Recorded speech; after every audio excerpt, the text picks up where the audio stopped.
Bom dia, eu sou o Paulo, eu sou técnico de segurança do trabalho da unidade da Procisa Rio de Janeiro, também sou eletrotécnico. Eu fui convidado pelo CERMIT junto à CIPA a fazer uma palestra sobre o acontecido na minha vida, que foi um acidente de trabalho envolvendo arco elétrico. Eu vou falar um pouquinho aqui agora do meu início profissional. Eu com 18 anos iniciei a minha atividade profissional como barman numa casa de show. Após 6 meses trabalhando como barman, surgiu a oportunidade de eu trabalhar como cadastrador numa empresa que é a prestadora de serviço para a empresa de energia elétrica do município a qual eu moro. Trabalhando como cadastrador, o trabalho de cadastrador é um trabalho bem simples.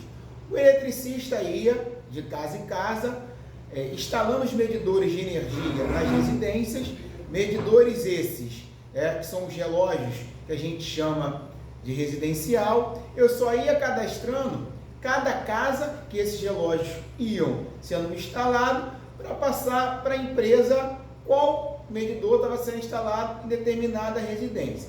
Eu fiquei fazendo aproximadamente uns 8 meses essa atividade. Após esses 8 meses, essa atividade ela se encerrou. Sendo assim, eu fui remanejado para um outro setor da empresa, o setor de sucata. O setor de sucata era o quê? A empresa pegava os medidores antigos, levava para esse setor, a qual nós desmontávamos esses medidores e vendíamos as matérias-primas ali, para os ferro velho. Eu fiquei mais ou menos 2 a 3 meses nessa atividade. Quando chegou numa quinta-feira à noite, eu recebi um telefonema de um supervisor da empresa, a qual ele falou para me apresentar em um outro setor da empresa na sexta-feira, porque um colaborador que fazia dupla com um técnico de eletrotécnico tinha se machucado e não podia trabalhar nessa sexta-feira. Eu me apresentei no dia a qual ele mencionou, e foi explicado a mim o que? Pablo, eu preciso que você sirva como ajudante desse eletrotécnico somente hoje, nessa sexta-feira, porque o colaborador tal apresentou um atestado a qual ele não conseguiria trabalhar por causa de dores na coluna na sexta-feira. Aí eu perguntei, qual é essa atividade que eu tenho que fazer? Aí foi me explicado que eu tinha que carregar a bolsa, carregar a escada, entregar a ferramenta, é um serviço de ajudante. Fui nessa sexta-feira, trabalhei auxiliando o eletrotécnico nesse ramo a qual ele executava as atividades, e na segunda já me apresentei novamente ao setor a qual eu era anteriormente. Porém, o colaborador com problema de coluna apresentou mais um atestado de mais dias. E como a empresa não tinha ninguém para colocar, nesse dia fui eu novamente. E no dia seguinte, após os dias foram se passando, eu de ajudante já comecei a realizar algumas atividades. Eu lembro como se fosse hoje a minha primeira atividade.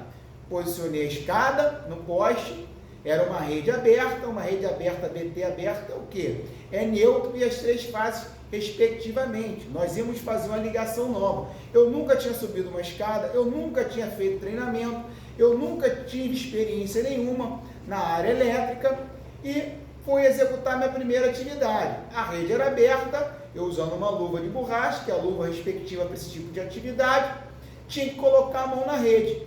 Eu, como não tinha experiência, eu devo ter ficado uns 2 a 3 minutos com medo de colocar a mão na rede energizada. Por quê? Eu não tinha um conhecimento se aquilo ali era perigoso ou não. Coloquei a mão, percebi que não dava choque. Meu companheiro gritando, não dá choque, Paulo, não dá choque, não precisa ficar com medo. Foi e consegui executar a atividade. Conforme os dias foram passando, eu comecei a executar atividades mais complexas, mais perigosas, atividades onde o risco era maior. E no dia 25 do 10 de 2008, vocês vão ver no vídeo o que aconteceu comigo.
Pessoal, só uma observação, esse vídeo aí não sou eu no vídeo, porém o meu acidente foi exatamente o que vocês viram no vídeo ali. E aqueles EPIs que eles estavam utilizando ali, por exemplo, uniforme retardante a chamas, máscara, no caso protetor facial, luva de borracha, eu não estava utilizando no dia. Então, as consequências do acidente em mim foram muito mais graves do que naqueles outros colaboradores a qual vocês viram que sofreram aquele acidente. E no dia do acidente eu acordei, numa sexta-feira ensolarada, um dia lindo, um dia normal, tomei meu café da manhã, me direcionei ao trabalho, meu companheiro já tinha pego as ordens de serviço. Na parte da manhã nós executamos todas as atividades, Só que na parte da tarde teve uma atividade que era uma religação. O que é uma religação? Um cliente tinha um medidor antigo, ele foi morar em outro lugar, largou o apartamento, não sei ao certo, só que no retorno, a casa, no caso, o apartamento, tinha um novo morador, a qual ele pediu que fosse energizado novamente o medidor dele. Nós chegamos para executar a atividade, era um medidor da década de 60, com os bornes, as proteções toda em metal. Eu iniciei a atividade usando todos os equipamentos, a qual na época eram fornecidos. Após executar a atividade, eu deixei a tampinha do borne aberta. O que é o borne? O borne é onde entram as fases dos medidores, E era um medidor trifásico. Eu executei toda a atividade e na hora de sair eu percebi que eu deixei aquela tampinha aberta. O local era um lugar só para medidor. Nenhuma pessoa que não fosse autorizada não entraria ali. Mas por algum motivo eu queria, no caso, fechar a tampinha. Nesse momento eu já não estava utilizando mais os EPIs, Por exemplo, a luva de borracha, que depois vocês vão entender o porquê da importância dessa luva. Quando eu fui fechar com a minha mão esquerda, gerou um curto-circuito que foi igualzinho ao vídeo que vocês viram, assim originando o meu acidente. E a primeira reação que eu tive foi uma reação de espanto. Após o acidente, eu olhei para o lado, vi o meu colaborador, meu amigo, no caso, colaborador da empresa, o meu parceiro, a minha dupla de trabalho. Em um segundo, o cara já estava em pânico, chorou numa fração de segundo tão rápida que eu nunca vi uma reação igual àquela. Quando nós saímos do local, a primeira pessoa que eu vi, ela olhou para mim e gritou: caramba, ele se todo. Nos direcionamos ao carro, entramos no carro. Para quem conhece Niterói, existe um local que é a Zona Nobre de Niterói, que é chamado de Icaraí, praia, litorâneo. E o que acontece? O trânsito desse local é muito pesado, principalmente no horário, sexta-feira à tarde, vocês imaginam, depois do almoço. O trânsito estava super congestionado. A única forma que tinha para abrir o trânsito, nós não esperamos a ambulância, que o hospital também não era tão distante, era buzinar. E mesmo assim o trânsito não abria, mas quando eu colocava meu rosto para fora do carro, as pessoas jogavam o carro até mesmo na calçada. E aí o que aconteceu? Antes, meu amigo só falava: não olha para o seu rosto, não olha para o seu rosto. Eu falei: cara, não olha para o meu rosto, eu não estava sentindo dor alguma. Quando eu fui olhar para o meu rosto dentro do carro, que eu me lembrei, só tinha sujeira de fumaça. Eu falei: por que essa preocupação toda? Eu pensei, Mas no trânsito, quando eu colocava o rosto para fora, as pessoas abriam o trânsito para que a gente fosse passar de maneira mais rápida. Nesse meio tempo, até chegar ao hospital, eu lembrei que eu não estava com a minha carteirinha do plano. O que eu fiz? Liguei para minha mãe, pedindo ela que ela levasse a carteirinha. Ela atendeu, ela não entendia a gravidade do acidente. Após o acidente, ela achou que eu tinha quebrado uma perna, um braço. Falei: mãe, leva a carteirinha para o hospital que eu me acidentei. E aí o que aconteceu? No caminho do hospital, quando nós chegamos no hospital, o hospital tinha uma porta de entrada e uma porta de saída. O caminho mais rápido era pela porta de saída, só que tinha uma cancela. Nós fomos, nos direcionamos para essa porta de saída. Quando chegamos na cancela, o flanelinha só gritava, não, aqui não, é do outro lado. Quando eu saí do carro, o flanelinha saiu correndo na minha direção, não era nem funcionário do hospital. Me segurou nos braços, no ombro dele e me levou para o hospital. Quando eu coloquei o primeiro pé no hospital, tudo que eu lembro naquele momento ali são flashes, a qual eu não consigo até hoje ter exatidão se foi verdade ou mentira, um sonho, né? E no hospital, no tratamento das queimaduras, o que ocorreu? Eu acordei aproximadamente uns 12 dias após aquele dia de entrada no hospital. Eu estava entubado, né, no caso respirando por aparelho, eu estava com as duas mãos enfaixadas e amarradas, eu estava com o rosto, a cabeça toda enfaixada e fora de si. Eu não tive noção de qual era a gravidade do acidente. E os tratamentos, no caso, a recuperação era toda feita no centro cirúrgico. Por quê? Para eu não sentir dor. Eles me induziam, para que eu não, no caso, me anestesiavam, para que eu não sentisse dor nas limpezas, das queimaduras. E após os dias foram passando, eu comecei a ter noção da gravidade, da proporção do acidente, e veio o medo. Você, quando está num hospital, você está no CTI, você vai para o centro cirúrgico, o seu medo da morte é um medo constante. Você, em nenhum momento, você consegue ter o que eu posso dizer de um momento de tranquilidade. Porque o meu tratamento era feito a cada 2 dias no centro cirúrgico. No caso, dia sim, dia não. Então, todo dia que eu me direcionava ao centro cirúrgico, eu achava que poderia ser meu último dia de vida. E quando você está no CTI, você começa a sentir, talvez, uma das maiores, um dos sentimentos mais dolorosos que existem, que é a solidão. Por quê? No centro cirúrgico, a sua visita ela é em tempo limitado, né? O visitante tem um tempo limitado, de meia hora, no caso era, e ainda tem um limite de pessoas. No caso, ia mais meu pai, minha mãe, às vezes ia a namorada e o irmão, porém não poderia passar essas 2 pessoas. Então a solidão era enorme, até tinha uma televisão no centro cirúrgico, mas por azar eu fiquei de costas para a televisão. Então eu ouvia a televisão, a programação a qual eles escolhiam, e eu não tinha outro contato nenhum. E um outro agravante são as necessidades. Todas as minhas necessidades eram necessidades feitas na fralda.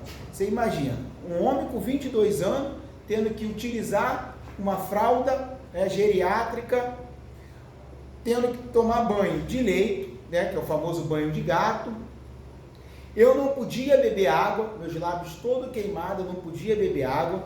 Para variar, hoje eu vejo até que parece uma coisa de China, até um pouco cômico, mas não, super trágico.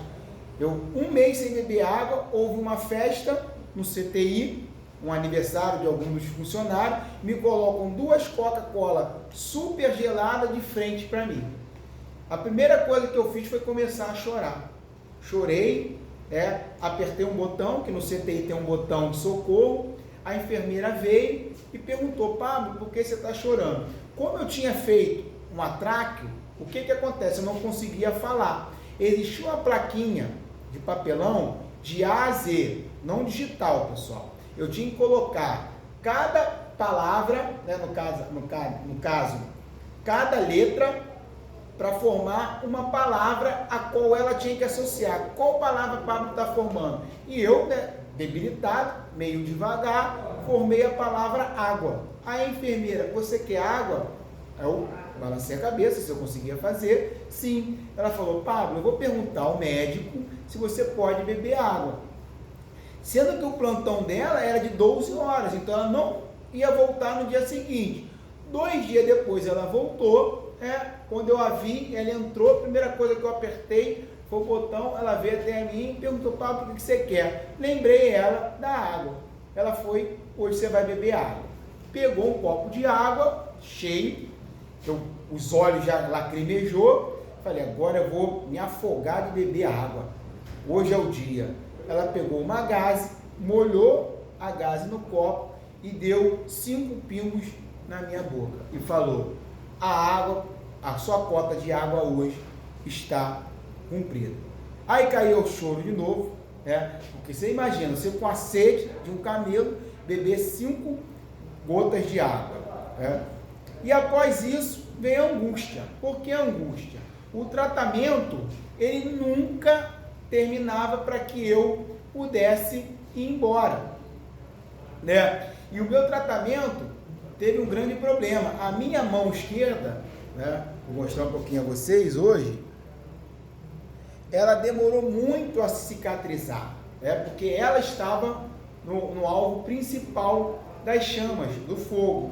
E eu tive que fazer um enxerto. Quando eu fui pro quarto, eu já achava que ali eu já ia sair do hospital. Já está no CTI, vai para o quarto. Eu falei, agora vai demorar mais uns 5 dias, eu estou saindo, estou voltando para casa. Não, eu fiquei mais um mês no quarto. Por quê? As minhas queimaduras da mão não estavam cicatrizando. Aí entrou um procedimento médico que eles tiveram que fazer um enxerto. Eu já não estava indo mais para o centro cirúrgico. Porém, para fazer o enxerto, eu teria que ir. Aí voltou toda aquela angústia, aquele medo de morrer, e eu não sabia o que era o enxerto. O que é esse procedimento enxerto? O enxerto foi o quê? Foi retirada de uma camada fina da minha pele, da coxa esquerda, para pôr na minha mão direita.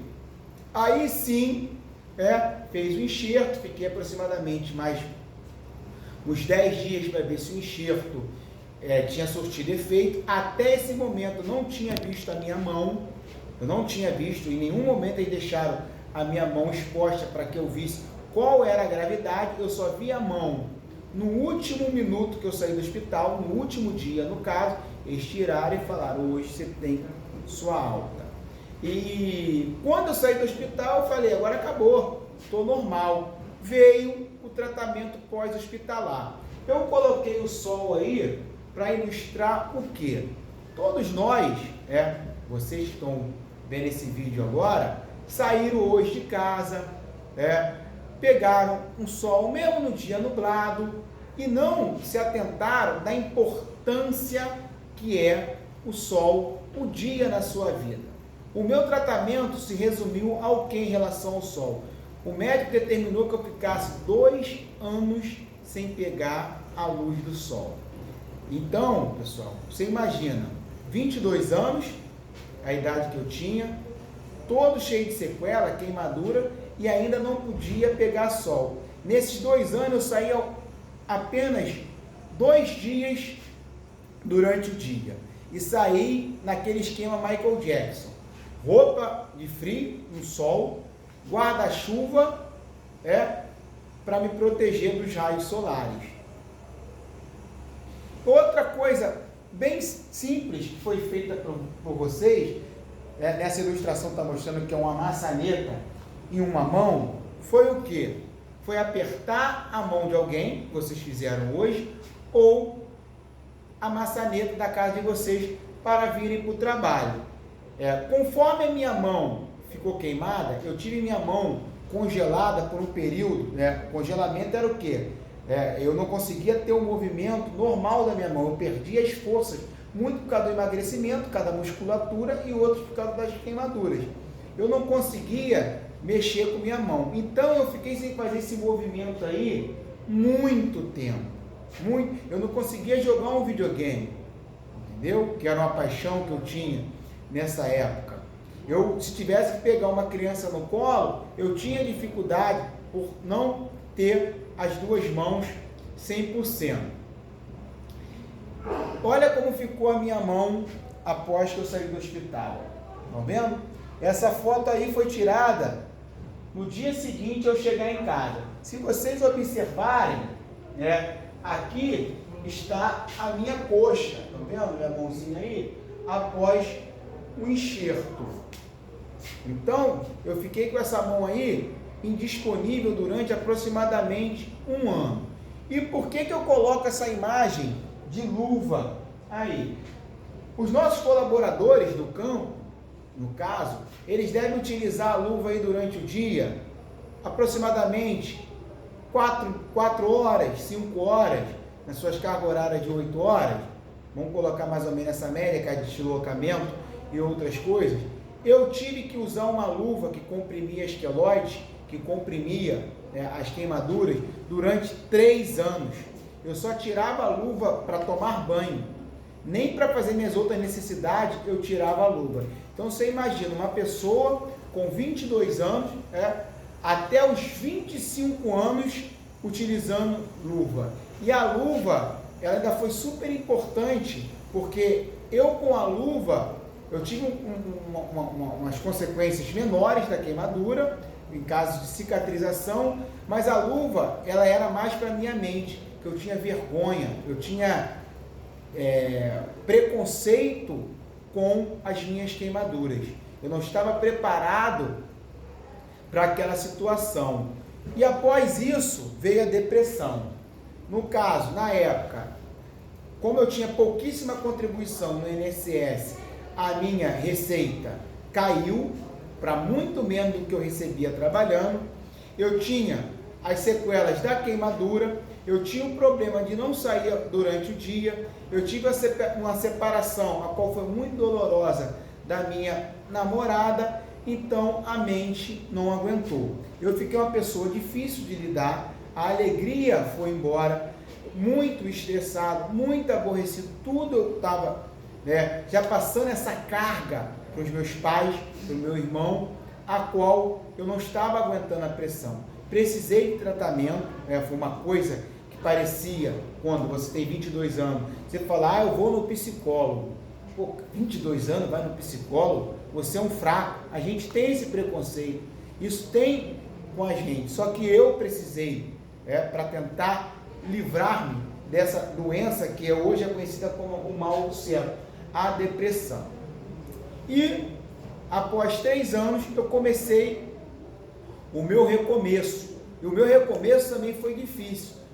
Eu fui numa palestra nessa mesma empresa que eu me acidentei, lá falou sobre a profissão segurança no trabalho, era uma palestra do Senai, mencionando sobre profissões, e o gerente da empresa falou, Pablo, que tal você se disponibilizar para fazer algum tipo de curso? Uma hora você vai ter que voltar para o ramo de trabalho. Eu entrei no curso técnico de segurança pelo Senai.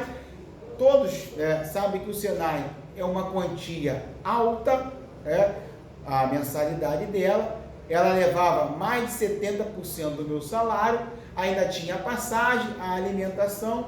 Então eu lembro como se fosse acontecendo agora.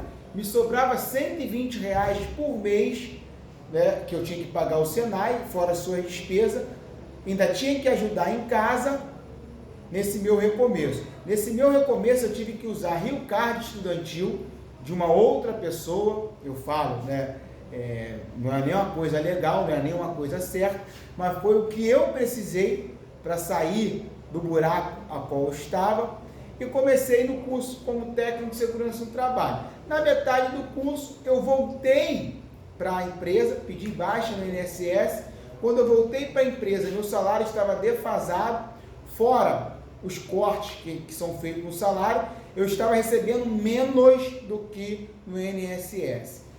Eu só me perguntava, tem pessoas que jogaram pedra na cruz. Eu acho que eu joguei pedra, cuspi e escatarrei, porque a minha situação não melhorava. Mas, após a finalização do curso, eu consegui entrar no ramo da segurança no trabalho. Eu tenho 2 experiências antes dessa aqui, como técnico de segurança no trabalho. Após os anos, hoje eu estou aqui, eu passo um pouco desse relato da importância, pessoal, que tem tanto a gente, o pessoal do campo, como o pessoal que cobra, o pessoal da gerência, o pessoal da segurança, o pessoal da CIPA. Nós temos que conscientizar a todos sobre o treinamento, a importância do treinamento. Eu não tive treinamento, eu fui jogado aos lobos. Eu poderia ter negado, mas na época eu não tinha o conhecimento que eu tenho hoje. Eu não tinha a bagagem que eu tenho hoje, os treinamentos, a conscientização. Nós temos que conscientizar nossos colaboradores do uso do EPI. Se eu estivesse utilizando aqueles EPIs do vídeo, na época não era fornecido, após o meu acidente começou a ser fornecido, as minhas consequências do acidente seriam mínimas. Provavelmente eu tinha ido para o hospital, passado ali uma pomada de prata, 15, 20 dias, de repente nem no INSS ia precisar e já estava restabelecido ao trabalho. Então vamos conscientizar na hora de se fazer a análise preliminar de risco, a APR, nós temos que colocar sempre a segurança em primeiro lugar. Eu gosto de terminar com uma frase que diz assim: aquilo que a gente não pode perder, nós não devemos apostar. Eu quero agradecer a vocês a oportunidade de poder estar passando aqui o meu relato de vida. Bastante difícil falar em câmera, estava acostumado a mais falar em palestras, mas eu quero agradecer vocês, que vocês tenham a consciência e passem essa informação para todos os colaboradores. Muito obrigado e a gente se vê.